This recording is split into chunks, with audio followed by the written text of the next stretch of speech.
Right, hey, man. Hey, Cassandra here with Opera for Black Folks, and on today's video, I'm going to be talking about why you should not become an artist and why it totally sucks.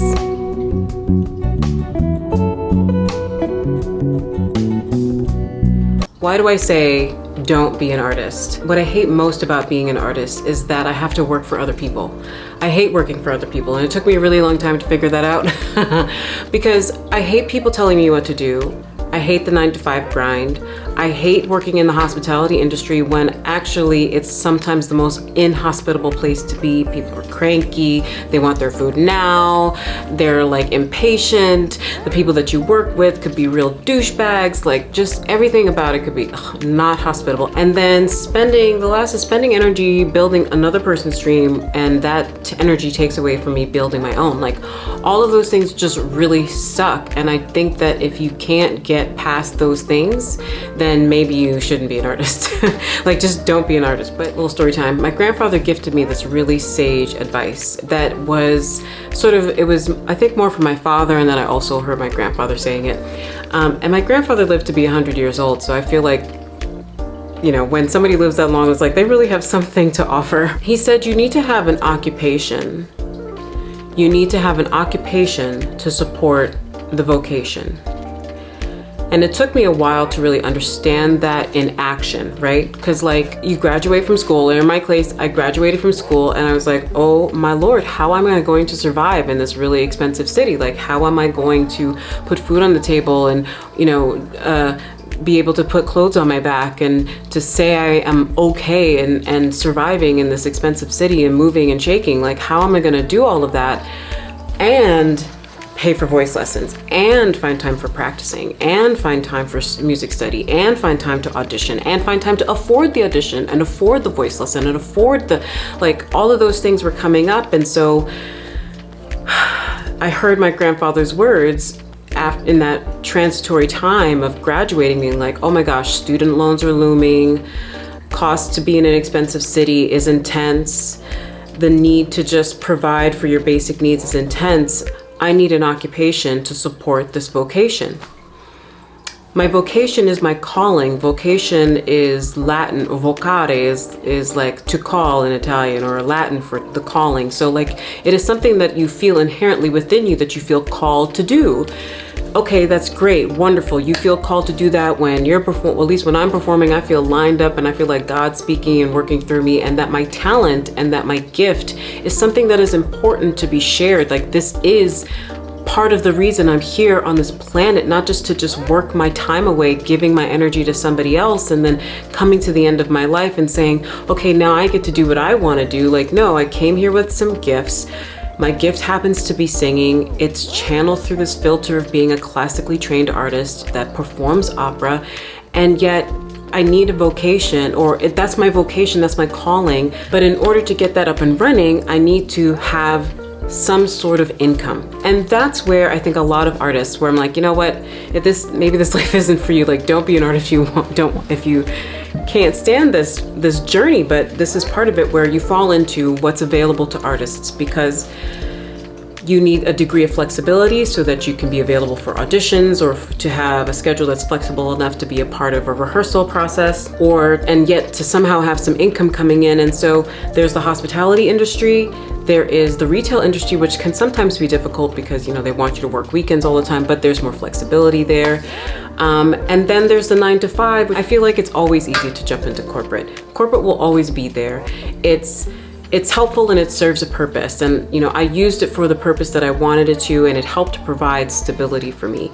But there's also the other, each one of those areas requires time and energy, and it can take away from you having the energy to do the other thing. And so it becomes really annoying when I'm working for other people and I'm just irritated and I'm irked inwardly because I find that I'm giving the bulk of my time to somebody else, and then somehow I'm supposed to dig up from my reserves time for the thing that I value after I've set like maybe 80% of my day to said person.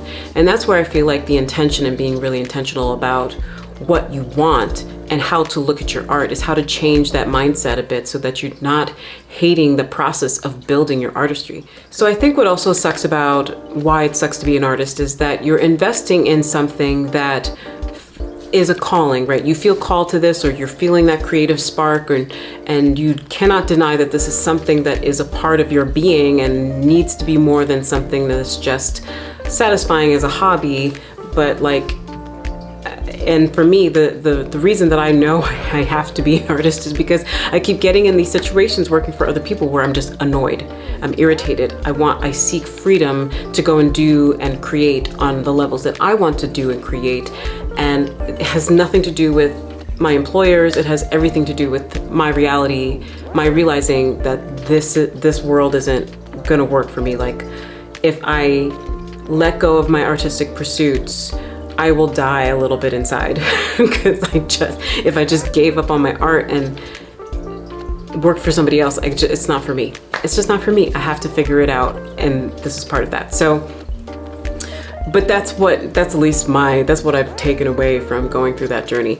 But I think the real problem is that when you're in that journey of, okay, I'm going to be doing this occupation to support my vocation, and you work on that vocation part-time while you've got the occupation that pulls on a lot of your time. Like, is that part-time work, like, do you start to see a return on your investment? And are you actually benefiting? Like, do you see this actually working for you? Because there's so much room for insecurity and doubt in that journey of like, man, I'm making so many dang sacrifices for this art. Maybe it's not it. Maybe this isn't it for me. Like, maybe I should give up. And I think a lot of people do. I know a lot of people do. I've seen so many amazing artists that I just still retain the memory of their grace and their beauty and the gifts that they shared. I remember it. I still feel it in my beingness. And I know that they're not singing anymore. And there's nothing wrong with them choosing not to sing anymore, but I just feel like the world misses out on something really beautiful when a singer decides to not do it anymore because it's too hard to sustain. So that's why I say you need your village. You need a group of people who that believe in you to help keep you going on the journey. Because here's the thing.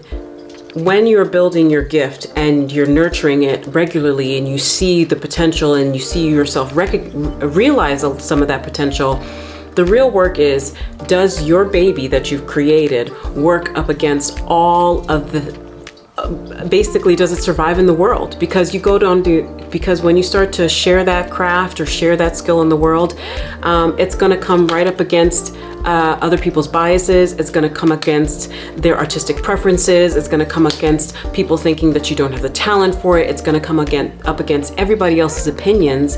And those opinions can either cripple you, or you can use them as just feedback to say, I'm not going to take this personally. I'm going to dig for what the lesson is. I'm going to, digest that and take what's needed and then move forward, right? Like, is that process, can you do that process while you go through this artistic journey? Because that very thing happens consistently all the time. And sometimes it's completely nerve-wracking, and sometimes it's really wonderful.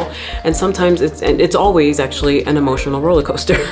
It's just when it's going up, it's great. And when it's going down, it's really going down. So, there's that. So how do you get off the rat race? How do you get off the rat race and start creating full time? If you're like me and you get into these jobs and you're working, and sometimes it feels like, okay, I'm making ends meet, and then other times it feels completely frustrating because it's like, oh, I'm not making ends meet, and why am I doing this? And I'm tired and I'm frustrated and I feel like I don't have the energy to move forward to the thing that I say I love. But if you're having that, hi, me. If you're having that, like, how do you get off that? Now, I don't have all the answers, but this is the answer that I have just recently learned that I'm starting to apply, and it's giving me a sense of structure, and I just wanted to share that here with you guys, and also in my newsletter. So feel free to click the link below and join me on my Opera for Black Votes newsletter that I am building. So I think it comes down to looking at yourself like a business, especially if you're a performing artist. or actually just, especially if you're just an artist who doesn't seem to have like a physical thing to take away, right? Because I think sometimes what's cool about arts that are more tangible, like paintings or something that you can create, there's like a natural understanding of like, oh, I can sell this thing, right? But like when it's a performative art that's not physically tangible in the real world, like I can't hold on to that experience of watching that person perform. Sure, you could like record it, but it's not the same thing, right? It's like, it's only as important as the moment that it's happening. And that's what makes recitals and concerts and live music so special. It's like, this will never happen again. This beautiful creative connection only gets to happen once in a lifetime. And you get to be a part of that, or not. I think when you start to shift your perspective and look at yourself as a business and define what your gifts are, there becomes some clarity around actually making a life that might not look like the person who's at the 1% at the top of the, singing at all the amazing opera houses all over the world. If you don't think that you're the kind of singer that's gonna skyrocket to that 1% place where a lot of, where we all would love to have our careers, where we're traveling all over the world, we're on the cover of opera news. I think this is where artistic schools across the country fail. They do not teach singers how to be business women, businessmen, and think of themselves as solopreneurs that have gifts to market and sell. I think it's like as simple as doing a brain dump and being like, well, what do I do well? Like, what's my gift? Like, what's so amazing about me? And just write it down. Unbiased, unfiltered, just brain dump, blah, blah, blah, blah, blah, blah, blah. And so I did that for like 5 minutes, and I'll do a couple. I love brain dumping. Clearly, so many thoughts in my head, right? But like offering recitals, writing a book, I love writing. Auditioning for opera companies so that I can get contracts, and like planning that out every year. Like this is definitely potential income. Building my YouTube community as I'm doing here, and thank you for joining me. Teaching, well, I've done teaching, I don't know, I'm like sitting here thinking about, do I want to go back to that? But it's an option, right? Or church jobs, and finding ways to just create income and generate a way for me to sustain myself, learning different skills that are in the realm of this thing that I spent so much money on for, my undergrad and for my master's program and moving on since then. But really like taking the gifts that I have and making them tangible in the world so that they can be shared with people, so that I'm giving my gift back to people and helping to uplift community and inspire whatever emotional thing I'm choosing to share at that moment. And then that, I feel the reciprocation of that in the form of money, support, success, and being able to afford my life and have a living wage. Like that is definitely possible. But instead of just thinking of myself as, oh, I'm just a singer who is gonna, hopefully get picked in, said show, like, yeah, but is that said show going to pay me? Because I have quality and value to bring, and I have invested a lot of money in education and in study and in consistently disciplined practice to be a better singer and a better version of myself, so that when I do get on stage, you're getting a quality experience. And that's a business. It took me forever to really think of myself like that. And I'm sure, maybe somebody figured that out sooner rather than later, but this is the way I've been figuring it out, especially because opera feels so like niche and small and like, oh, nobody really does it. But the reality is, if we're all over the place, yes, it's niche, but everything is niche. Star Wars is niche, Star Trek is niche. Whatever news to Game of Thrones, soon it's going to be like, or it could be SNL, like whatever. It's like niche, and you can totally explore everything about that and get like excited about that one topic, but that's one topic, right?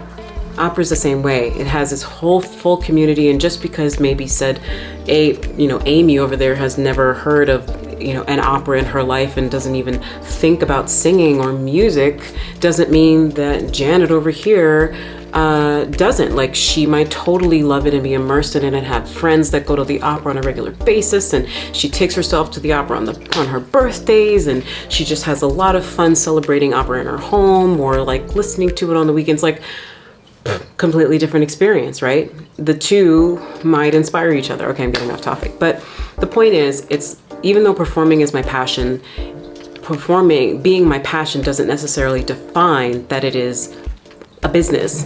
But thinking more of myself as a business means that when I do have time to really pour into my business self or into the business acumen, it makes me more intentional when I have to give 80% of my time to my day job, or right now my bartending job, you know?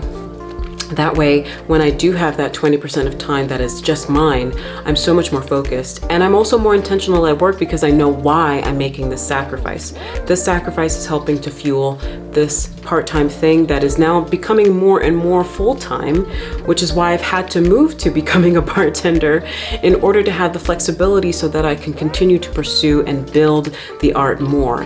There's a lot more stress that goes along with that of having less, of course, variable income, but it's also a risk that I'm willing to take because I believe I am on the cusp of stepping into the next version of myself as a performer, and there's risks to be taken. And so as much as I loved feeling stability of having a corporate income, moving into something else is a choice to invest even more so in the career that I'm building as a performing artist, and being more present with building a community and being consistent in all areas of my life, which was hard to do when my life was looking a little different. I think that's my share for today. Thank you so much for watching. Please remember to like, comment, and subscribe. Share this video with your friends. If you think that you got value from this content and you want to share it with somebody who you think would appreciate this, an artist friend of yours or somebody who you know is in the artist journey but they're not sure like what's next. Sign up for my newsletter, Opera for Black Folks, where I go into a little bit more in depth of what I shared today. This is Opera for Black Folks, inspiring creativity through opera. See you guys next week. Bye.